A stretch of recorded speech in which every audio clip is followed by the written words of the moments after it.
How's it going, everybody? Today we're going to be counting down the 1.2 tier list for Honkai Star Rail. If you guys think that I'm wrong, be sure to disagree in the comments below, and let's jump straight into the video. Now, starting off, we have Asta. I'm honestly going to put Asta in the A tier. I think that Asta is a very solid character, has a lot of utility, speed boosting is great. With the right amount of Eidolons, I would definitely move her up to S tier. But for the sake of being fair to everyone else, we're going to be ranking all the 4 stars at E0, and we're going to be ranking all the 5 stars at E0, just so everything is on equal footing. So yeah, Asta comes in at A tier. Now, Petra. I'm honestly going to put Petra in C tier. I don't think she's as bad as everyone says. I don't necessarily think she's like borderline garbage. I think her shield breaking capabilities are really strong. Compared to the rest of the roster, I think she definitely falls below. I just feel like her numbers are a little lackluster, so we're just going to throw her down into the C tier. Coming up next, we have Bronya. I'm just gonna slap Bronya in double S. She allows your main DPS to do more attacks. She provides a crit damage, attack buff. She pretty much just does everything, to be fair. Alright, up next we got Zela. Double S, not gonna elaborate on this. Alright, Serval. I think Serval is B tier. I think Serval is actually really good. Alright, now we're gonna put Gepard. I'm honestly debating between double S and S. Gepard's essentially like the Zhongli of the game, in the sense of his shields are just ridiculously overpowered. His shield is tied to his ultimate, but you do get his ultimate pretty often if you build him optimally, so I'm just gonna put him in the S tier. Moving on, we have Natasha. A properly built Natasha is very competitive with some of the other healers. I would say there are moments where Natasha is even situationally better than Luocha or Bailu. I'm gonna put Natasha in A tier. Also guys, this tier list is in order. I place supports higher than DPSs just because I feel like support characters have a longer life cycle in this game. Pela. Alright, now you guys might think this is a hot take. I really like Pela. I think Pela's universal defense shred is insane. She does defense shred. She has decent numbers. So yeah, Pela double S. Alright, Clara. I would say Clara is S tier. I think as far as tanking characters go, Clara is definitely up there. Now, Sampo varies, I would say if you're using Kafka, I would say Sampo is right around here. If you're not using Kafka, I would say Sampo is right here.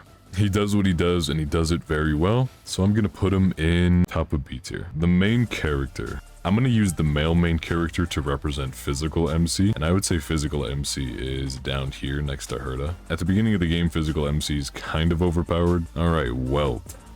I think Welt is S tier. He delays the enemy's turns, he's an imaginary DPS, the coolest character in terms of lore.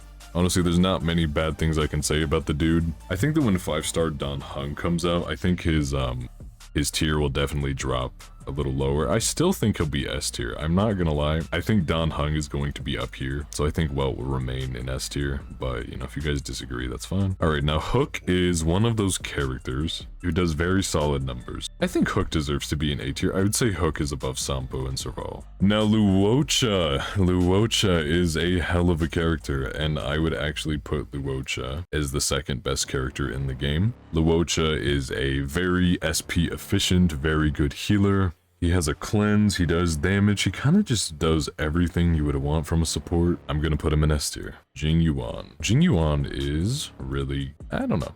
I'm personally not a huge fan of Jing Yuan. It's a shame that Lightning Lord takes 30 minutes to acquire, you know? Maybe if Lightning Lord didn't take as long as my dad takes to get back from the store. He can get CC'd and then Lightning Lord just basically stops working, and so I'm gonna put him in A tier.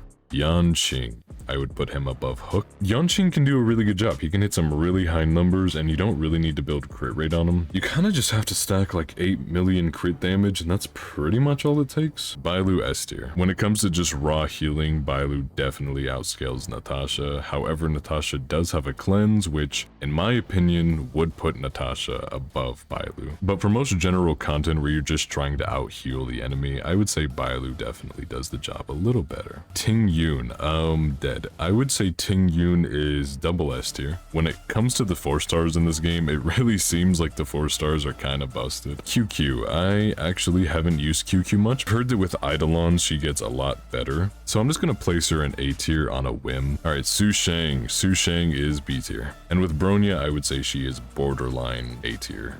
Alright, I'm gonna put Fire MC in A tier. I think Fire MC is really good. She provides shields to you pretty much every single turn. I'm going to put Fire MC in A tier. Yukong I'm putting in C tier. There is no doubt in my mind that Kafka is double S tier. Kafka's damage over time teams are insane. She is the premier DOT enabler. She really does make characters like Sampo and Luka just absolutely insane. So I'm gonna put her in the double S tier. Speaking of DOT, we have Luka. Now I would say Luka is S tier if you are using Kafka. I would say Luka is S tier. If you're not using Kafka, I would say Luka drops down to about A tier. I still think Luka's insane. Alright, now Silver Wolf is what I consider to be the best character in the game. The fact that she allows you to play the game in a completely different way from usual. You can run mono teams, she can defense shred, she can implant weaknesses upon literally any enemy in the game. And so yeah, there's really no doubt in my mind that Silver Wolf is double S tier. March 7th I am going to put in A tier. I think that March 7th is a very good character. Her shielding capabilities are really solid. She can freeze enemies, not to mention she can break shields really well.